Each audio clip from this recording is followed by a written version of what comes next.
जय जोहार दोस्तों, नमस्कार। चलिए गुड मॉर्निंग। चलिए देखते हैं। आज है आपका 13 दिसंबर है। आज वीडियो को आप पूरा देखिएगा। आज का current affair very very important है, ध्यान से देखिएगा। पहला प्रश्न, भानु प्रतापपुर सीट से नवनिर्वाचित विधायक सावित्री मंडावी के साथ ही छत्तीसगढ़ में महिला विधायकों की संख्या बढ़कर कितनी हो गई है? ऑप्शन है यहाँ पर, करेक्ट आंसर है ऑप्शन नंबर बी है, 16 हो गई है। ध्यान रखिएगा, 16 हो गई है। देखिए इसके संबंध में कि भानु प्रतापपुर सीट से नवनिर्वाचित विधायक सावित्री मंडावी के साथ ही छत्तीसगढ़ में महिला विधायकों की संख्या बढ़कर 16 हो गई है। ध्यान दीजिएगा, यह छत्तीसगढ़ में अब तक चुनी गई महिला विधायकों की सर्वाधिक संख्या तो है ही, देश के सभी राज्यों में भी प्रतिशत के हिसाब से सर्वाधिक है। ध्यान देना है। याद रखना है कि छत्तीसगढ़ देश का एकमात्र राज्य हो गया है जहां महिला विधायकों की संख्या 15% से ज़्यादा है। ध्यान दीजिएगा कि छत्तीसगढ़ में वर्तमान में 17.77% जो है महिला विधायक है। ध्यान दीजिए, 2018 के विधानसभा चुनाव में छत्तीसगढ़ में 14 महिला विधायक निर्वाचित हुई थी। ध्यान दीजिएगा कि छत्तीसगढ़ के गठन के बाद हुए चुनावों 2003 और 2013 में है ना निर्वाचित महिला विधायकों की संख्या क्रमशः 8 और 2008 में 6 थी। ध्यान दीजिए, देखिएगा कि छत्तीसगढ़ के बाद महिला विधायकों की सर्वाधिक संख्या पश्चिम बंगाल में है। यहाँ 13.70% महिला विधायक है, जबकि झारखंड में 12.35%, राजस्थान में 12%, उत्तर प्रदेश में 11.66% महिला विधायक है। ठीक है, ये सब पॉइंट है इम्पोर्टेंट, ध्यान दीजिएगा। देखिए, मध्य भारत की पहली वंदे भारत एक्सप्रेस ट्रेन की शुरुआत कब से हुई है? ऑप्शन है यहाँ पर, करेक्ट आंसर है ऑप्शन नंबर सी है, 11 दिसंबर। ध्यान दीजिएगा, 11 दिसंबर।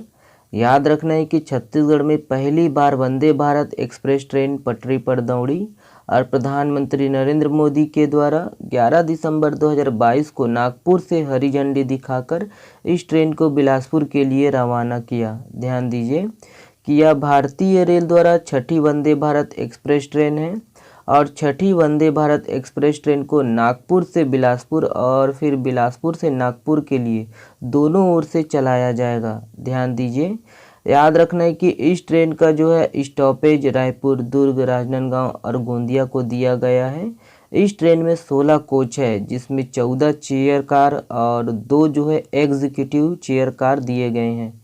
ध्यान देना है कि यह जो है मध्य भारत की पहली वंदे भारत एक्सप्रेस ट्रेन है। ओके, ये सब पॉइंट है, ध्यान दीजिएगा।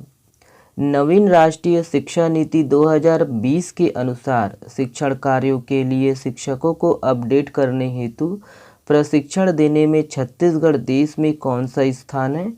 ऑप्शन है यहाँ पर, वही है, देख लीजिए पिक में दिया ही है, ऑप्शन नंबर डी सही है, प्रथम। ध्यान देना है, प्रथम स्थान है। चलिए देखते हैं कि नवीन राष्ट्रीय शिक्षा नीति 2020 के अनुसार शिक्षण कार्यों के लिए शिक्षकों को अपडेट करने हेतु प्रशिक्षण देने में छत्तीसगढ़ देश का सबसे पहला राज्य बन गया है और निष्ठा योजना के तहत देश भर से अब तक प्रशिक्षण पाने वाले शिक्षकों में आधे से अधिक छत्तीसगढ़ के हैं। ध्यान देना है कि केंद्रीय शिक्षा मंत्रालय द्वारा संचालित निष्ठा योजना के क्रियान्वयन में सबसे बेहतर छत्तीसगढ़ है। याद रखना है कि देश भर में पंजीकृत 26,169 शिक्षकों में से 13,732 शिक्षक सिर्फ छत्तीसगढ़ से हैं। देखिए कि नवीन राष्ट्रीय शिक्षा नीति 2020 के अनुसार पठन पाठन के कार्य के अनुरूप शिक्षकों को अपडेट किया जा रहा है। ठीक है, ध्यान दीजिएगा। चलिए नेक्स्ट देखिएगा, ये है, देखिए छत्तीसगढ़ राज्य सरकार छत्तीसगढ़िया गौरव दिवस कब मनाएगी? ऑप्शन है यहाँ पर, करेक्ट आंसर है ऑप्शन नंबर सी है, 17 दिसंबर को मनाएगी। ध्यान रखना है 17 दिसंबर। याद रखना है कि छत्तीसगढ़ राज्य सरकार 17 दिसंबर को छत्तीसगढ़िया गौरव दिवस मनाएगी और राज्य सरकार के 4 साल पूरा होने पर यह आयोजन किया जा रहा है। इस दिन राज्य के 15,000 जगहों पर कई आयोजन होंगे। गौठानों और सहकारी समितियों में भी कार्यक्रम होगा। ध्यान दीजिएगा कि राज्य सरकार छत्तीसगढ़ी संस्कृति को बढ़ावा देने के लिए पहले भी कई कार्यक्रम कर चुकी है। इसमें हरेली त्यौहार मनाना, हरतालिका तीज पर तीजा तिहार, छत्तीसगढ़िया ओलंपिक, नरवा घुरवा बाड़ी आदि कई कार्यक्रमों के जरिए छत्तीसगढ़ी संस्कृति को बढ़ावा दिया जा रहा है। ठीक है, ये प्रश्न देखिएगा। गोवा के मोपा इंटरनेशनल एयरपोर्ट का नाम किसके नाम पर रखा गया है? ऑप्शन है यहाँ पर, करेक्ट आंसर है ऑप्शन नंबर ए है मनोहर पारिकर। ध्यान रखना है मनोहर पारिकर। देखिएगा, गोवा में मोपा इंटरनेशनल एयरपोर्ट का नाम पूर्व मुख्यमंत्री मनोहर पर्रिकर के नाम पर रखा गया है और इसका उद्घाटन प्रधानमंत्री नरेंद्र मोदी द्वारा किया गया। ध्यान दीजिएगा, यह पणजी से लगभग 35 किलोमीटर की दूरी पर स्थित है और यह नया एयरपोर्ट सालाना 44 लाख लोगों को समायोजित कर सकता है। ठीक है, ध्यान दीजिएगा मनोहर पर्रिकर। ठीक है, चलिए ये है अगला प्रश्न। देखिए, गुजरात के 18वें मुख्यमंत्री के रूप में किसे चुना गया है?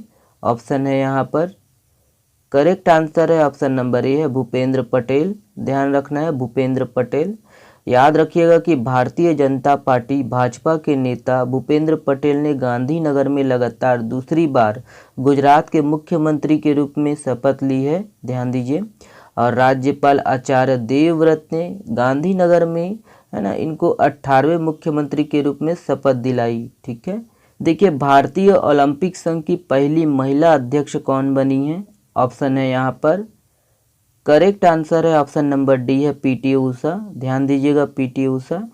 याद रखना कि पूर्व एथलीट पीटी ऊषा को कानूनी तौर पर भारतीय ओलंपिक संघ की पहली महिला अध्यक्ष के रूप में चुन लिया गया है।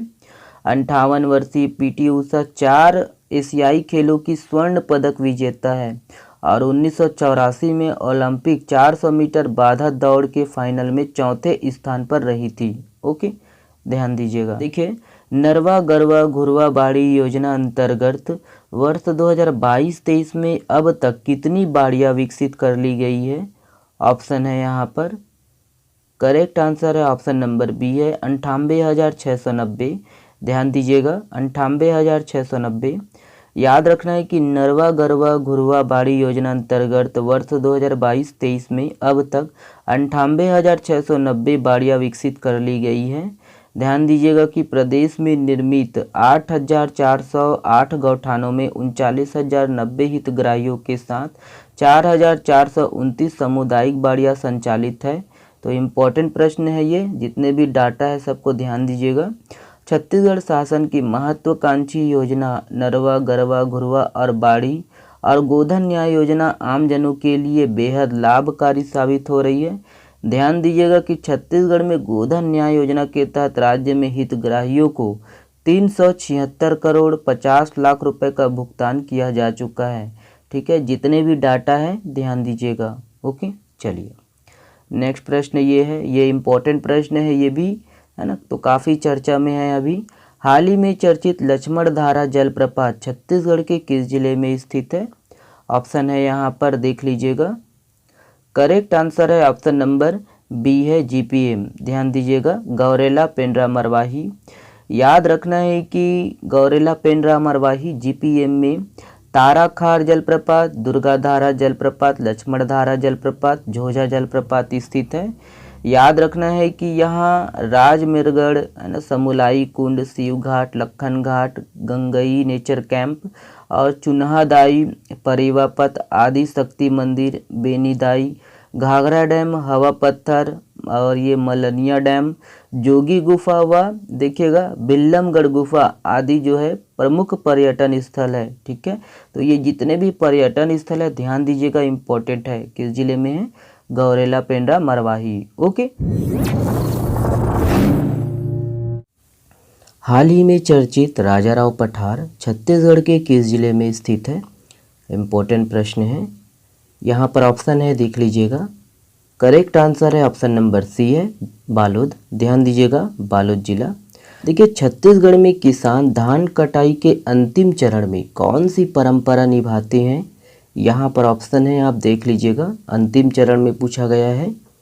ऑप्शन नंबर बी सही है, बढ़ौनी। ध्यान दीजिएगा, बढ़ौनी। देखिए, बंगाल की खाड़ी के दक्षिण पश्चिम में बना चक्रवाती तूफान का नाम क्या रखा गया है? ऑप्शन है यहाँ पर, देख लीजिए, यहाँ पर है। करेक्ट आंसर है ऑप्शन नंबर ए है, मंडूस। ध्यान दीजिएगा, मंडूस। धान कटाई के बाद बस्तर में कौन सा त्यौहार मनाया जाता है? तो कौन सा त्यौहार मनाया जाता है? यहाँ पर ऑप्शन है, करेक्ट आंसर है ऑप्शन नंबर बी है, दियारी। ध्यान दीजिएगा, दियारी त्यौहार मनाया जाता है। ये अगला प्रश्न। देखिए, वर्तमान में छत्तीसगढ़ औषधि पादप बोर्ड के अध्यक्ष कौन है? यहाँ पर ऑप्शन है, देख लीजिए। करेक्ट आंसर है ऑप्शन नंबर बी है, बालकृष्ण पाठक। ध्यान दीजिएगा, बालकृष्ण पाठक। देखिए, मिनी माता महतारी जतन योजना अंतर्गत आर्थिक सहायता 10,000 रुपये से बढ़ाकर कितना किया गया है?